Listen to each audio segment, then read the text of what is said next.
안녕하세요. 데이터의 가치와 분석이라는 과목을 강의할 윤석용입니다. 21세기의 원유 또는 기업 생존의 전략으로 비유될 만큼 데이터의 가치가 중요시되고 있지만 아직도 빅데이터에 대한 올바른 이해와 실무에 대한 어려움이 있는 것도 사실입니다. 최근에는 인공지능이라고 하는 키워드가 많이 회자되고 있는데 이 또한 빅데이터를 기반하고 있다라고 하는 사실을 잘 이해 못하는 경우도 많습니다. 따라서 본 강좌는 데이터의 가치를 재인식하고요. 데이터 분석에 대한 이해를 높이는 목적으로 강의가 진행될 예정입니다. 자, 그럼 강의를 한번 시작해 보도록 하겠습니다.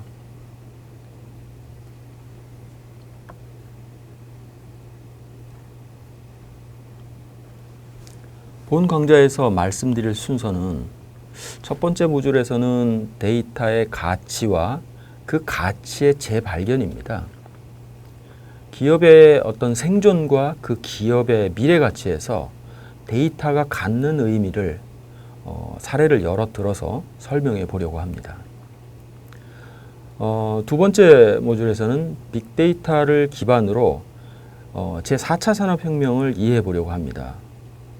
4차 산업혁명 그 자체를 이해하기보다는 그 빅데이터와 산업혁명이 어떤 연관성을 갖고 있는지에 대한 관점으로 보시면 될 것 같습니다. 인위적 관점의 그 산업혁명을 구분하는 것보다는 어떤 생산의 3요소로서 4차 산업혁명의 어떤 특징과 빅데이터가 서로 연결되어 있음을 우리는 설명으로 말씀드릴 수가 있습니다.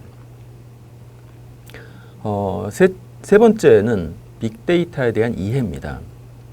아직도 빅데이터를 사이즈로만 구분하려고 하거나 통계 처리한 과정 또는 단순한 데이터 분석 도구로 이해하는 부분이 있습니다만 빅데이터와 데이터 분석에 대한 정확한 정의와 이해가 필요할 시점이 충분히 되었습니다.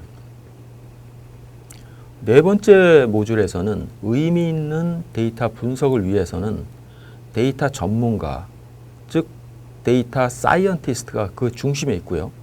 그들의 역량을 높이는 것이 무엇보다 중요한데 이러한 전반적인 이야기를 바탕으로 데이터 분석가의 R&R, 즉 역할이죠. 이런 것들에 대해서 말씀을 드리고요. 짧습니다만 최근에 그 많은 관심을 갖고 있고 또 개인적인 생각으로는 앞으로 많이 회자될 수 있는 이 시티즌 데이터 사이언티스트 혹은 셀프 서비스 애널리틱스라고 하는 이 R&R에 대해서도 좀 말씀을 드리도록 하겠습니다. 데이터 분석의 어떤 자동화라든지 오토 ML, 그러니까 머신러닝을 자동으로 하겠다는 거죠.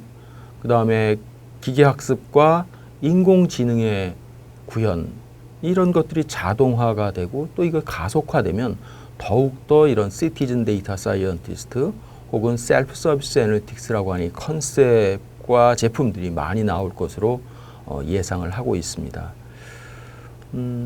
다섯 번째 모듈에서는 데이터 분석 방법론입니다. 이 방법론이라고 하는 게 상당히 어떻게 보면 좀 무미하고요. 지루할 수가 분명히 있습니다.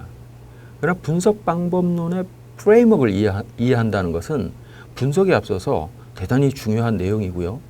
어떤 분석 방법론이나 이런 방법론은 IT나 혹은 건설이라든지 다양한 도메인에서 활용되고 있습니다.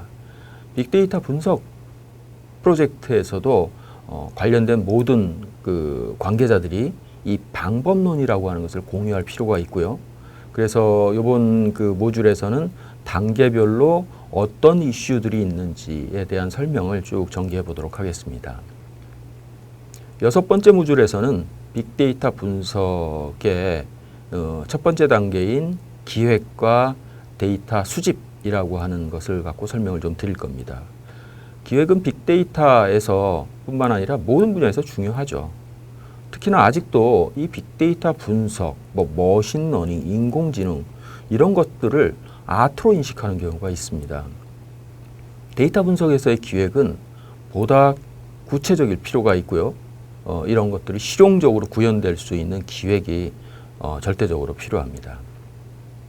또한 기획과 더불어서 데이터 준비 단계 또한 대단히 중요하다고 말씀드릴 수가 있는데 데이터 준비가 성공되지 않는다고 한다면 결코 빅데이터 프로젝트는 성공할 수 없다라고 하는 가비지 인, 가비지 아웃이라고 하는 절대 진리가 있습니다.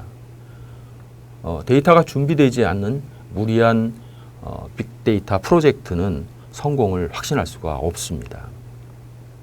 7번째 모듈에서는 분석 단계로 데이터 분석을 어떻게 하는지, 데이터 시각화는 얼마나 중요한지, 기계학습이란 또 무엇인지에 대해서 차근차근 좀 설명해 보도록 하겠습니다.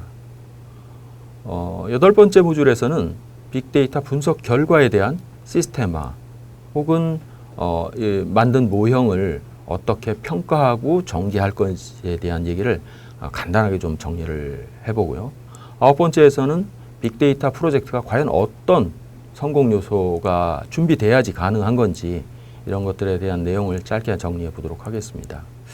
끝으로 데이터 분석을 위한 도구 중에서 최근에 많이 사용되고 있는 R 언어의 설치와 기본 문법을 알아보려고 합니다. 뭐 R 말고 파이썬이나 다른 그 오픈소스 도구들이 많이 있습니다만 R은 한 14,000개가 넘는 방대한 패키지로 구성되어 있고요. R을 잘 이해한다는 의미는 바로 패키지를 적절하게 쓸 수 있고 그 도구를 통해서 분석하고 시각화하고 모형화하는 과정이라고 말씀드릴 수가 있습니다. 따라서 본 과정에서 말씀드릴 이 기본 문법으로 빅데이터 분석을 위한 도구를 다 배웠다 이렇게 말씀드리긴 조금 어렵고요. 시간을 갖고 혹은 다른 모듈이나 다른 과목에서 이 패키지 활용, 데이터 분석할 수 있는 그 실질적인 내용들을 좀 더 터득할 필요가 있습니다. 예, 첫 번째 섹션입니다. 데이터의 가치의 재인식과 데이터 가치의 재발견이라고 하는 내용인데요. 모듈명에서 이야기하는 것처럼 가치가 없던 데이터에서 가치를 찾는다가 아닙니다. 가치가 있는데 그것을 우리는 잘 알지 못했고요. 그래서 찾아보자는 그런 의미로 해석하는 것이 맞습니다. 목차에서도 말씀드렸던 것처럼 가비지 인, 가비지 아웃이라고 하는 절대적 진리는 그건 변하는 진리가 아닌 것 같습니다. 이제 데이터는 부산물이 아닌 기업의 가치 척도가 되고요. 생존의 방향타 역할을 할 수 있다라고 하는 것을 이해할 필요가 있습니다.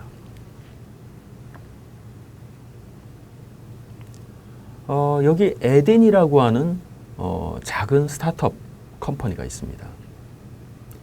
화면에 보고 있는 바와 같이 가든에 센서를 설치하고요.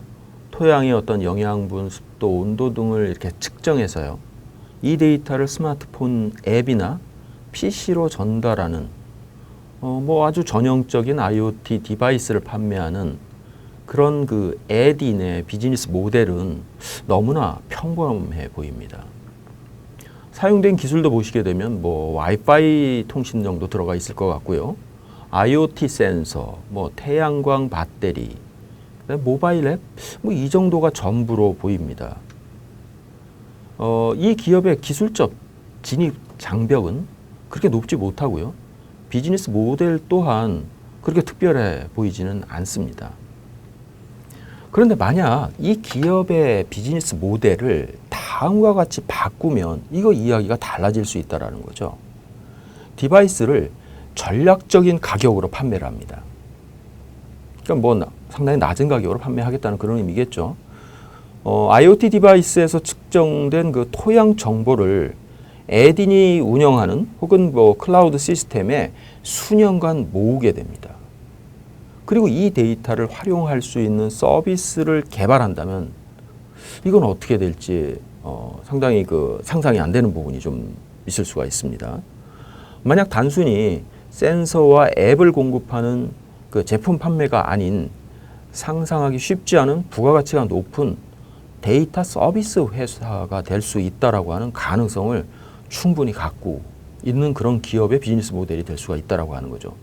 앞부분에서 말씀드렸던 것처럼 데이터가 갖는 그 가치에 대해서 우리는 한번 생각해 볼 수 있었습니다.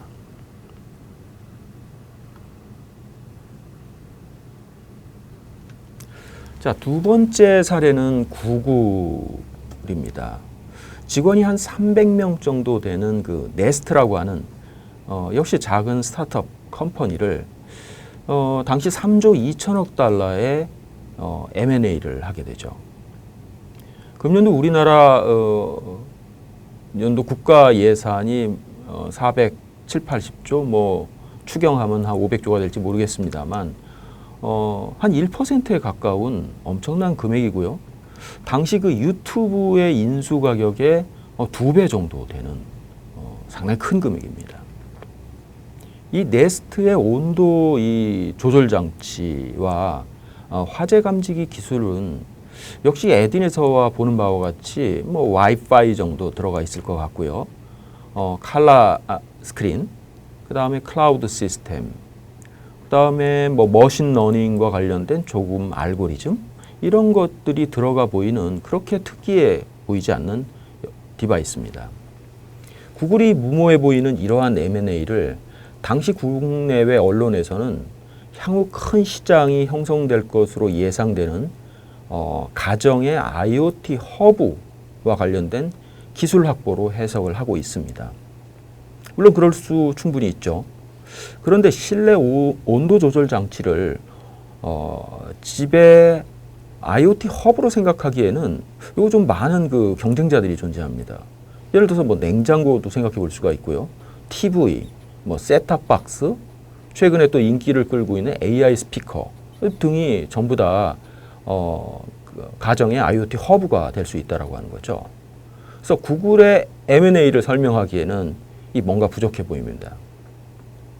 그렇다면 이러한 가정도 가능할 수가 있을 것 같은데요.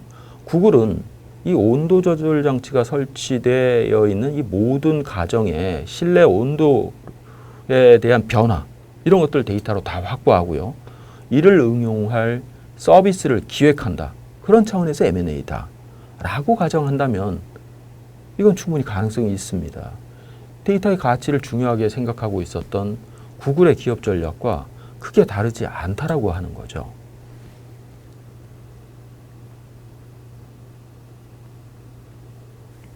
자, 세 번째는 이 국내 사례가 될 것 같습니다. 2017년 말과 2018년 초에 신문에 크게 났던 내용인데요. 이 네이버라고 하는 기업이 이 리멤버라고 하는 작은 회사를 M&A를 합니다.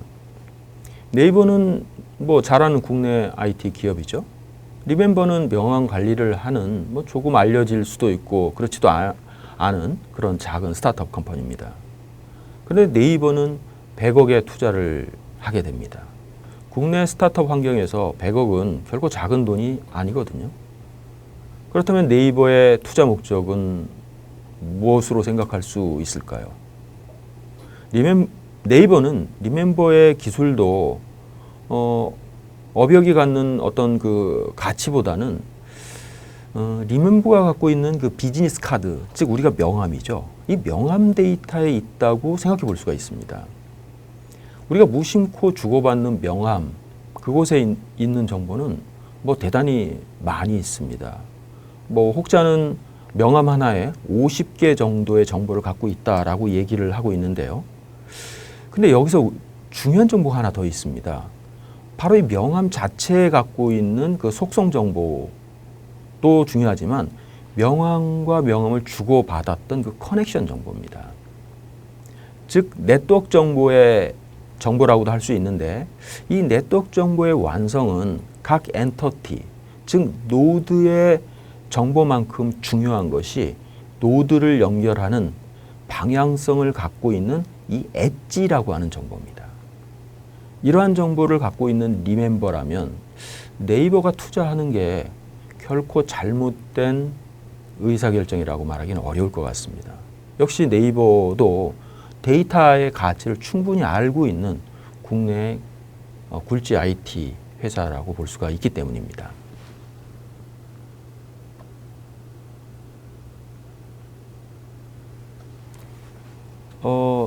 네 번째는 넷다모라고 하는 기업입니다.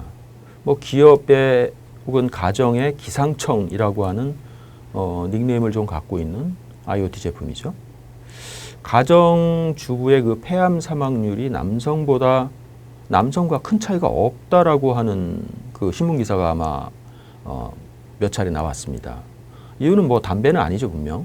주방에서 요리할 때 발생하는 그 뭐 가스라든지 음식 조리와 관련된 이런 미세먼지가 여성 폐암 사망률 1위를 하고 있는 원인이 됩니다.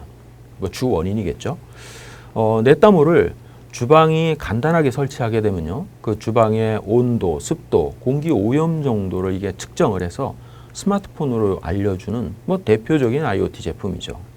그런데 이러한 기능만을 내세운 그 넷다모라고 한다면 뭐 다음 페이지에 나오는 뭐 삼성이나 혹은 다이슨이나 이런 경쟁 제품과는 이 브랜드의 어떤 인지도 측면 혹은 제품의 그 성능 측면에서 뭐 유리할 측면이 하나도 없다고 볼 수가 있습니다.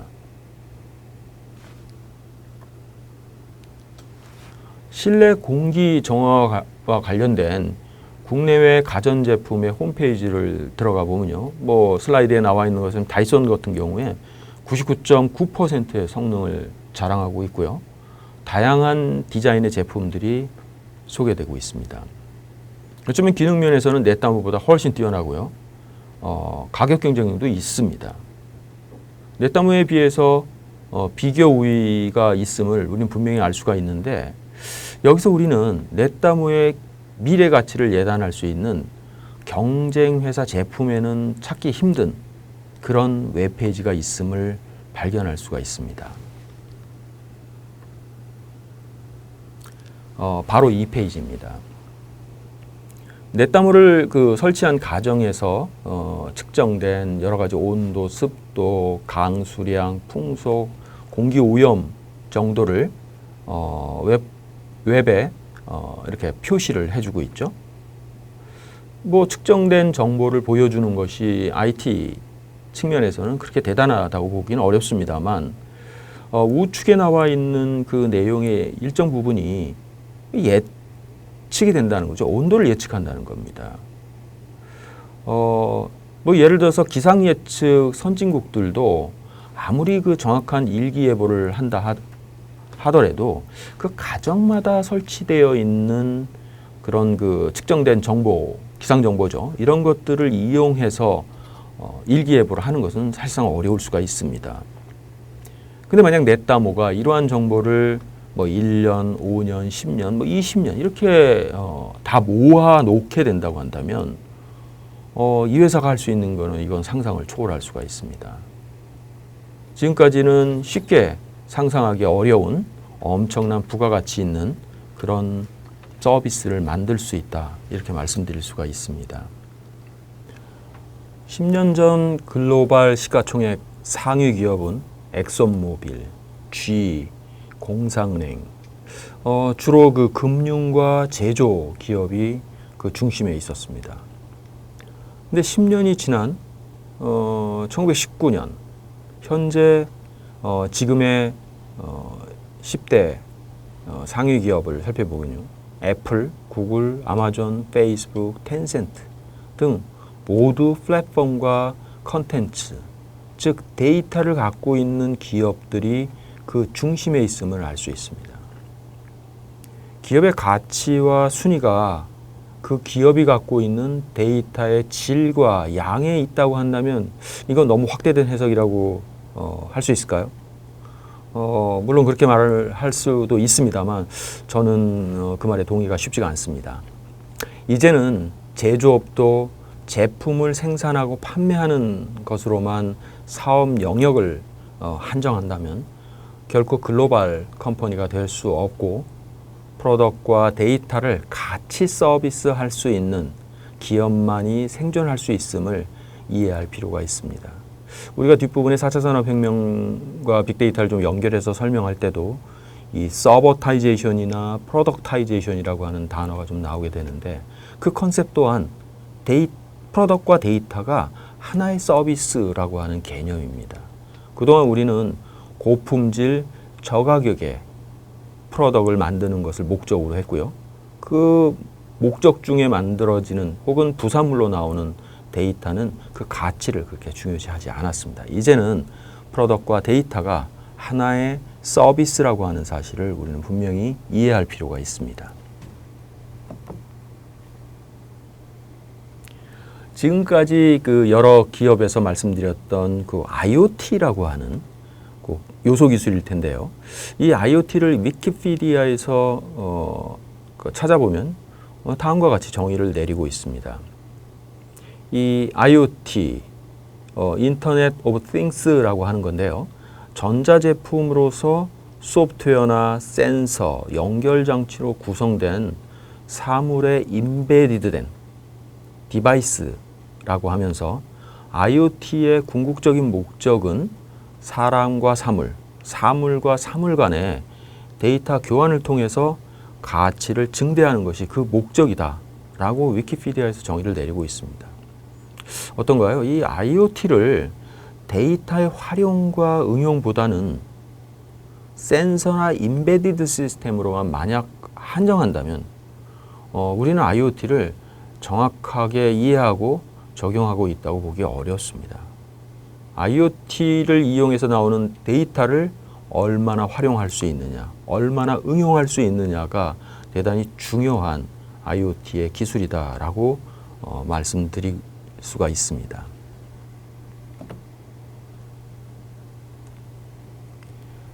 가트너는 매년 그 10대 전략기술과 하이퍼사이클이라고 하는 것을 발표하고 있습니다. 최근에 어나운스된 자료를 보게 되면요, 이 빅데이터라고 하는 키워드는 하이퍼사이클 상에 나타나지 않고 있습니다. 가트너가 2012년부터 2014년까지 이 빅데이터라고 하는 키워드를 뭐 요소 기술이겠죠. 가트너 입장에서 보면 하이퍼사이클 항목에 포함을 하고 있습니다. 그 이후에는 이제 제외를 했고요. 그러면서 이런 그 멘트를 하나 남깁니다. 이제 빅데이터는 기업의 기반 기술이지 하이퍼 사이클에 존재하는 요소 기술이 아니다라고 하는 겁니다. 그러면서 그 IoT와 머신러닝 등 빅데이터와 관련된 주요 항목이 계속해서 10대 전략 기술에 나오고 있습니다. 디지털 트윈스, AI 파스, 딥러닝, 머신러닝 등이 수년 내에 실현 가능한 기술로 보고도 있습니다. 많은 IT 관련된 기술들이 하이퍼사이클의 어떤 캐짐의 상태에서 사라지고 있으나 IoT와 빅데이터 관련된 기술들은 실현되고 응용돼서 제4차 산업혁명이라고 부르는 현재 중요한 요소 기술로 자리를 잡고 있다라고 하는 사실을 가트너의 하이퍼사이클을 통해서 우리는 읽어볼 수가 있습니다.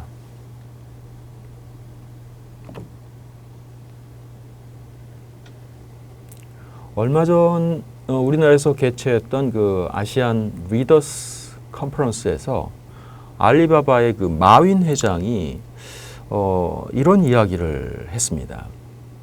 지난 20년간의 IT 시대는 이제 끝났고 앞으로 30년간의 DT 시대를 준비하자라고 하는 것을 대단히 힘주어서 이야기를 했습니다. 마윈 회장이 이야기하고 있는 이 DT는 바로 그 빅데이터, 인공지능을 이야기하는 것이고요. 이 부분에 대해서는 뭐 데이터 테크놀로지다 혹은 디지털 트랜스포메이션이다 라고 다양하게 해석은 하고 있습니다만 역시 그 기반은 빅데이터라고 하는 것은 뭐 우리가 충분히 읽어낼 수가 있습니다. 우리는 이 마윈 회장의 이 IT와 DT의 이런 관계 속에서 참 중국의 이 IT에 대한 이 미래 자신감을 충분히 읽어낼 수가 있고요. 어떻게 보면 IT 강국이라고 했던 우리 입장에서는 부러움의 대상이 될 수도 있습니다.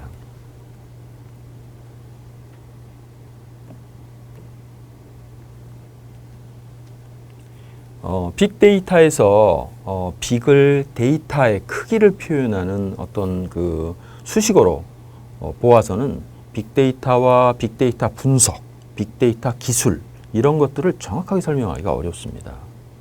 이제는 그 빅데이터라고 하는 이 단어를 그냥 하나의 단어, 뭐 우리가 보통 명사니 고유 명사니 말하는 것처럼 그냥 하나의 단어로 그냥 인식할 필요가 있는 거죠. 그러니까 많다라고 하는 이 앞에 빅에 너무 큰 의미성을 두지 않아도 된다는 것 같습니다.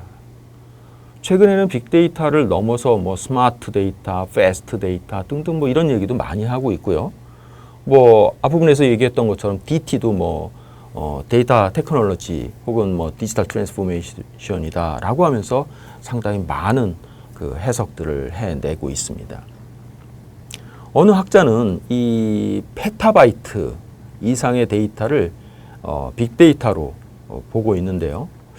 이 페타바이트라고 하는 것은 엄청난 규모입니다. 뭐 우리나라의 굴지의 대기업들도 그 데이터를 뭐 수십 년간이죠 그동안 그걸 다 모아봤자 이 페타가 안 되는 그런 기업들이 뭐 거의 다다 뭐 이렇게 말할 정도로 상당히 큰 규모의 데이터가 되는데요.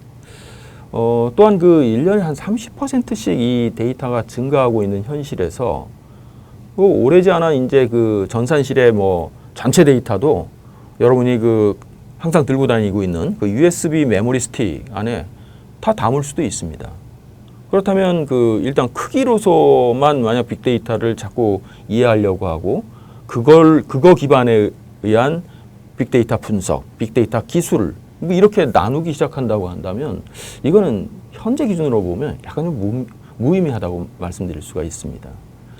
그래서 제가 모두에 말씀드렸던 것처럼 빅데이터라고 하는 이 빅을 어떤 크기를 나타내는 이 수식어, 즉 형용사로 보지 말고 그냥 빅데이터 하는 그 어떤 일반적인 그냥 명사로 인식하고 그거 안에서 우리가 데이터 분석을 하고 있다라고 보는 것이 가장 그 보편적인 정의다라고 말씀드릴 수가 있습니다. 조금 전에 앞에서 얘기했던 그 뭐 10페타 정도가 돼야 빅데이터다 이렇게 말하는 그 학자가 제가 이따가 말씀드렸는데 지금 이 슬라이드에서 나와 있는 것처럼 뭐 킬로바이트, 메가바이트, 기가바이트, 뭐 테라바이트까지 이제 우리가 많이 들어봤는데요. 이런 것들을 그 컴퓨터에서 얘기하고 있는 이 바이너리 프리픽스로 표현하게 되면 아주 작은 단위에 해당됩니다. 지금 이 그래프상에 저 상단에 있는 거거든요.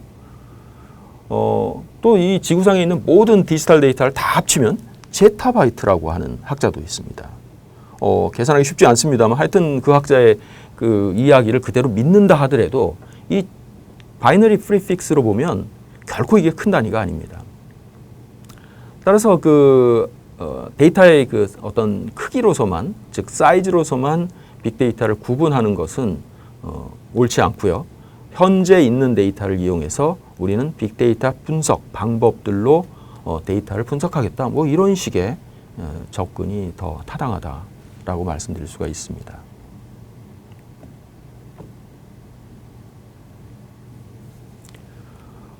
경영정보 시스템이라고 해서요. 우리가 MIS라고 하는 부분도 상당히 그 20, 30년 전에 크게 바람이 불었고 한 10여 년 전만 하더라도 뭐 지식관리 시스템 하면서 KMS라고 하는 것도 이제 상당히 기업들에서 큰 바람이 불었던 그런 시스템들입니다. 컴퓨터 시스템들이죠. 그동안 이런 그 정보 시스템들이 핫 이슈로 떠올랐고요. 우리는 그 시스템에서 필요로 하는 그 인포메이션, 날리지들에 대단히 주목을 했습니다. 지금도 그 인포메이션이나 날리지는 아주 중요한 정제된 데이터로서 데이터 분석에 일부 활용되고 있습니다. 그러나 지금 빅데이터를 분석하고 예측 모델을 만들어내기 위해서는 이러한 썸머리된, 즉 애그리게이션된 정보보다는 그것을 만들었던 원천 데이터, 즉 우리가 로우 데이터라고 이제 얘기도 하고 있습니다만 이게 더 훨씬 중요해졌다는 거죠. 정제되고 요약된 데이터는 데이터가 갖고 있는 그 원래 속성들을 상당 부분 잃어버립니다. 그래서 우리가 지금 분석하려고 하는 것은 그 잃어버렸던 그 데이터의 어떤 기본적인 속성들을 다 활용하자는 거거든요. 그러니까 지금까지 우리는 인포메이션과 날리지라고 하는 지금 이 슬라이드에서 나와 있는 위스덤까지도 우리가 생각해 볼 수 있습니다만 그거는 그거 나름대로 다 가치를 갖는 겁니다. 그렇지만 이제 우리가 인포메이션이나 날리지를 만들어내기 위해 사용했던 로우 데이터, 즉 데이터를 다시 봐야 된다는 거죠. 거기에 상당히 많은 가치가 있다, 이렇게 말씀드릴 수가 있습니다.